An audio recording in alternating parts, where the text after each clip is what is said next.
செல்லர்னு இருக்கும். இதுல வெறும் கண்ணால கேண்டில்ஸை பார்த்து அடுத்து மார்க்கெட் மேல போகுமா கீழே வருமானு கணிக்கக்கூடிய அளவுக்கு கேண்டில்ஸை எப்படி புரிஞ்சுக்கிறது அப்படின்னு டீப்பா கத்துக்க போறோம். அதனால இது கேண்டில்ஸ்டிக்கோட டெப்த் வீடியோ லெவல் 2 வீடியோன்னு வச்சுக்கலாம். ஒரு கேண்டில் உருவாக காரணம் பையரும் செல்லரும் தான். பையர் இருக்காங்க, செல்லர் இருக்காங்க.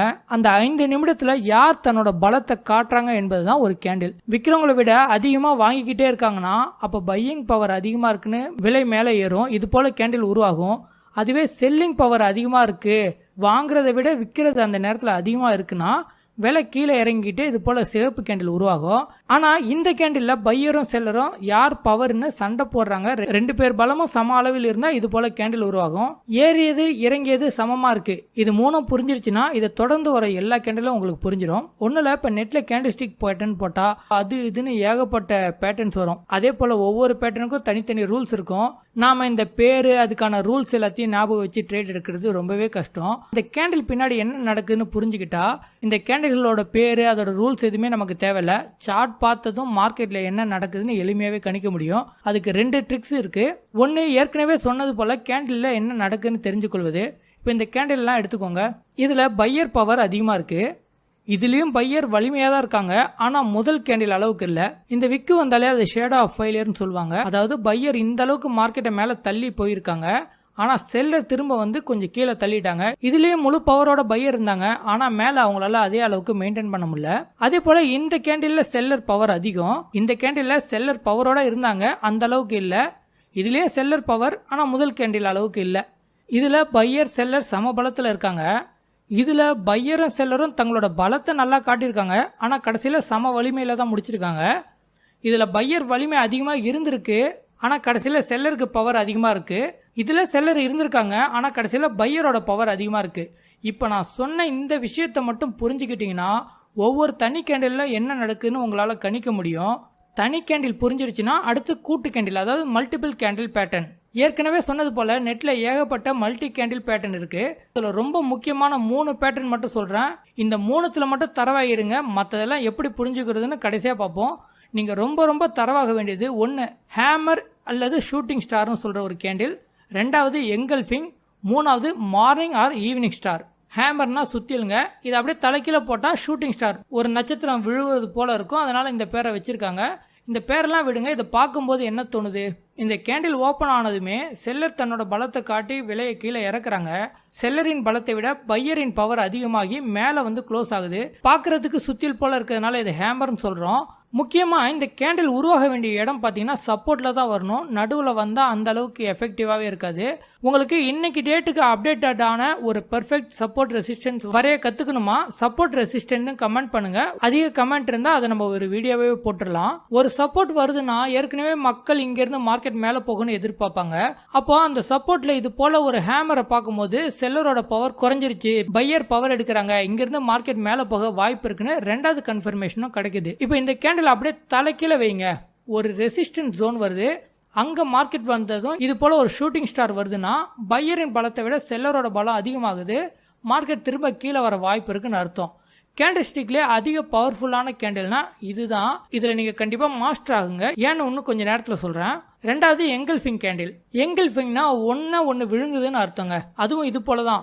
மார்க்கெட் கீழே இறங்கி வந்துகிட்டு இருக்கும்போது ஒரு சப்போர்ட் ஜோன்ல அங்க ஒரு சின்ன சிவப்பு கேண்டில் வருது. அதுக்கு அடுத்து வர பச்சை கேண்டில் அந்த சிவப்பு கேண்டில விழுங்கி அதை விட பெருசா மேல போவது போல இருக்கும். இந்த கேண்டில் சைஸ் இதை விட பெருசா இருப்பதால 2வது கேண்டில் முதல் கேண்டில முழுங்கிருச்சு என்ற அர்த்தத்துல தான் புல்லிஷ் எங்கல்ஃபிங்னு சொல்லுவாங்க. அதாவது சப்போர்ட் இடம் வந்ததும் செல்லரோட பலம் குறைஞ்சு பையருக்கு பலம் அதிகமாக இருக்கு என்பதுதான் இங்க நம்ம புரிஞ்சுக்கிறோம். இங்க இருந்து மார்க்கெட் மேல போகும் நம்ம எதிர்பார்க்கலாம். இதுக்கு ஆப்போசிட்டா மார்க்கெட் மேல போகும்போது ஒரு ரெசிஸ்டன்ஸ் ஜோன்ல ஒரு சின்ன கிரீன் கேண்டில் வருது. அதை தொடர்ந்து ஒரு பெரிய பேரிஷ் கேண்டில் வருதுன்னா அந்த புல்லிஷ் கேண்டில பேரிஷ் கேண்டில் விழுங்கிருச்சு. அதனால இதை பேரிஷ் எங்கல்ஃபிங் சொல்லுவாங்க. அந்த பேர் நமக்கு முக்கியம் இல்ல. இதை பார்த்ததும் என்ன புரியுது? பையர் மேல கொண்டு வந்தாங்க. ஆனா பையரோட பலத்தை விட செல்லரின் பலம் அதிகமா இருக்கு. அடுத்து மார்க்கெட் கீழே போக வாய்ப்பு இருக்குன்னு நம்ம எதிர்பார்க்கிறோம். பலத்தை விட செல்லரின் பலம் அதிகமா இருக்கு.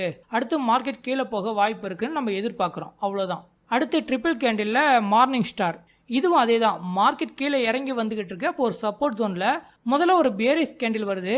அதுக்கு அடுத்து ஒரு சின்ன கேண்டில், அது டோஜி இல்ல ஸ்பின்னிங் டாப், ஹேமர், பின் பார், இதுல ஏதாவது ஒரு சின்ன கேண்டில் வரலாம். அதை தொடர்ந்து ஒரு பெருசா ஒரு புல்லிஷ் கேண்டில் வரும். இப்படி வந்தா மார்க்கெட் எடுத்து மேல போக வாய்ப்பு இருக்குன்னு அர்த்தங்க. இதே போல மார்க்கெட் மேல ஏறிக்கிட்டு இருக்கும்போது ஒரு ரெசிஸ்டன்ஸ் ஜோன்ல ஒரு சின்ன புல்லிஷ் கேண்டில் வருது. அதை தொடர்ந்து சின்ன inverted hammer, doji, spinning top, இதுல ஏதாவது ஒரு கேண்டில், அது பக்கத்துல ஒரு பெரிய பேரிஷ் கேண்டில் வருதுன்னா அதை ஈவினிங் ஸ்டார்னு சொல்லுவாங்க. மார்க்கெட் அங்கேருந்து கீழே வரும்னு அர்த்தம். இப்போ ஒரு சூப்பரான விஷயம் பார்க்கலாம். 3 கேண்டில் பார்த்தோம்ல, அந்த 3மே ஒரே கேண்டில் தான். டவுன் ட்ரெண்ட்ல 5 நிமிடத்துல ஹேமர் கேண்டில் வருதுன்னா அதுல 2 3 நிமிட கேண்டில் இருக்குமா, 5 1 நிமிட கேண்டில் இருக்குமா. இப்போ இந்த எல்லா கேண்டிலையும் பாருங்க, 5 நிமிட ஓப்பன் க்ளோஸ் ஒரே இடத்துல இருக்கும். நான் ஒவ்வொரு கேண்டிலோட ஓப்பன் க்ளோஸ் சொல்லலை, மொத்தமாக அந்த 5 நிமிடத்துக்கான ஓப்பன் க்ளோஸ் தான் சொல்கிறேன். இப்போ இங்கே ஓப்பன் ஆகிருக்கும், இங்கே க்ளோஸ் ஆகிருக்கும். 5 நிமிடத்தில் ஹேமர்னா 3 நிமிடத்தில் எங்கல்ஃபிங், 1 நிமிடத்தில் மார்னிங் ஸ்டார் வந்திருக்கு. இப்போ 1 நிமிஷத்தில் ட்ரேட் பண்ணுறவங்க, 3 நிமிஷத்தில் ட்ரேட் பண்ணுறவங்க, 5 நிமிடத்தில் ட்ரேட் பண்ணுறவங்க எல்லாரும் ஒரே நேரத்தில் இந்த கேண்டிலை பார்க்கும்போது எல்லாரோடைய பார்வையிலும் மார்க்கெட் மேலே போகும்னு தான் தோணும். எல்லாரும் அங்கே என்ட்ரு ஆனால் மார்க்கெட் மேலே போகல.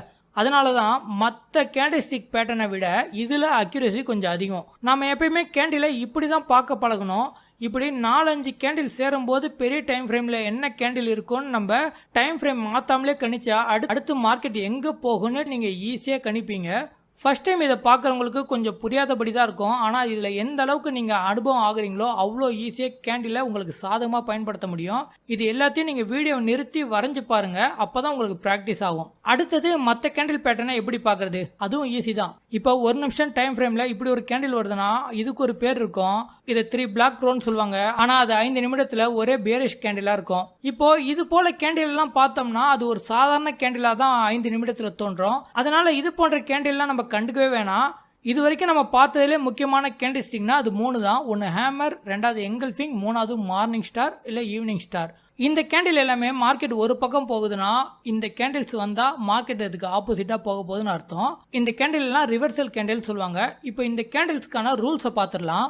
இதுல முக்கியமா கவனத்தில் கொள்ள வேண்டியது, இந்த ரிவர்சல் கேண்டில் எப்போதும் சப்போர்ட் இல்ல ரெசிஸ்டன்ஸ்ல தான் பார்க்கணும், நடுவுல பார்க்க கூடாது. அடுத்து ஒரு கேண்டில் ஏன் உருவாகுதுங்கிறது எப்பயுமே முக்கியம் கிடையாது. பெரிய காரணமா இருந்தா வெளில தெரிஞ்சிடும். இப்போ budget, stock fraud, scam, tax இது போல இருந்தா தெரிஞ்சிடும். அதை தாண்டி ஒவ்வொரு கேண்டிலும் உருவாகிறதுக்கு அதுக்கு பின்னாடி 1000 காரணம் இருக்கும். அதனால எப்பயுமே காரணத்தை தேடாம அந்த கேண்டில்ல என்ன நடந்திருக்கு அப்படிங்கிறது மட்டும்தான் முக்கியம். அதே போல மேல சொன்ன கேண்டில் எல்லாமே அதிக டைம் ஃப்ரேம்ல வருதான்னு பாருங்க. அதிக டைம் ஃப்ரேம்ல நல்ல அக்யூரசி கிடைக்கும். ஆனா ஒண்ணு, ஒரு கேண்டில மட்டும் 100% நம்பி ட்ரேட் எடுக்கக்கூடாது. எல்லா கேண்டிலும் 100% ஒர்க் ஆகாது. 10ல் 6-7 முறை ஒர்க் ஆனாலே அது நல்ல அக்யூரசி. அதனால எப்போதுமே ஸ்டாப் லாஸ் இல்லாம ட்ரேட் எடுக்காதீங்க. வெறுமனே கேண்டில் மட்டும் பார்த்து ட்ரேட் எடுக்காம இது கூட சப்போர்ட், ரெசிஸ்டன்ட், ட்ரெண்ட் அனலிஸ், மற்ற ட்ரேடிங் மெத்தட்லாம் பயன்படுத்துங்க. இல்ல உங்களுக்கு ட்ரேடிங் செட்டப் இருக்குன்னா அதை பயன்படுத்துங்க. நிறைய ஆப்ஷன் ட்ரேடருக்கு தெரியாத விஷயம், ஆப்ஷன் பிரீமியம் சார்ட்ல கேண்டில் ஸ்டிக்கை பார்க்கறது. ஆப்ஷன் பிரீமியம் சார்ட்ல கேண்டில் நார்மல் பையிங் செல்லிங் போல கிடையாது. இங்க பையர் அதிகமா இருக்காங்க அதனால மேல போகும், அது போலலாம் ஒர்க் ஆகாது. அதுக்கான ஃபார்முலாவே வேற, கால்குலேஷனே வேற. அதனால பிரீமியம் சார்ட்ல நான் சொன்ன பையரின் வலிமை, செல்லரின் வலிமை எல்லாம் பார்க்காதீங்க. இந்த money, at the money, out of the money எல்லாம் சார்ட் வேற வேற மாதிரி செயல்படும். எப்போதும் ஸ்பாட் நிப்டினா நிப்டியை மட்டும் பார்த்து ட்ரேட் எடுங்க. மார்க்கெட் ஒரே நேரத்தில் ஒரே இடத்துல சுத்திக்கிட்டு இருக்கு, சைட்வேஸ்ல இருக்குன்னு நீங்க ஃபீல் பண்ணும்போது டைம் ஃப்ரேமை கொஞ்சம் அதிகமாக்கி 1 நிமிஷத்துல ட்ரேட் எடுத்துக்கிட்டு இருந்தீங்கன்னா அது 5 நிமிஷமா போங்க. 5 நிமிஷத்துல ட்ரேட் எடுத்தீங்கன்னா அதை 15 நிமிஷமா மாத்திக்கோங்க. இதுதான் தேவையில்லாம மார்க்கெட்ல என்ட்ரி ஆவதுல இருந்து நம்மளை காப்பாற்றும். இல்லைன்னா தேவையில்லாத இடத்துல எடுத்து அடிக்கடி ஸ்டாப் லாஸ் மட்டும் தான் ஹிட் ஆகும். முக்கியமா மார்க்கெட்ல என்ன ட்ரெண்ட் இருக்கோ அந்த ட்ரெண்டை ஃபாலோ பண்ணுங்க. மார்க்கெட் அப் ட்ரெண்ட்ல இருக்கும்போது இங்க ஷூட்டிங் ஸ்டார் வந்துருச்சுன்னா அப்போ ஆப்போசிட்டா ட்ரேட் எடுக்கக்கூடாது. என்ன ட்ரெண்ட் இருக்கோ அந்த ட்ரெண்டுக்கு சப்போர்ட் பண்ற மாதிரி கேண்டில் வந்தா எடுக்கணும்.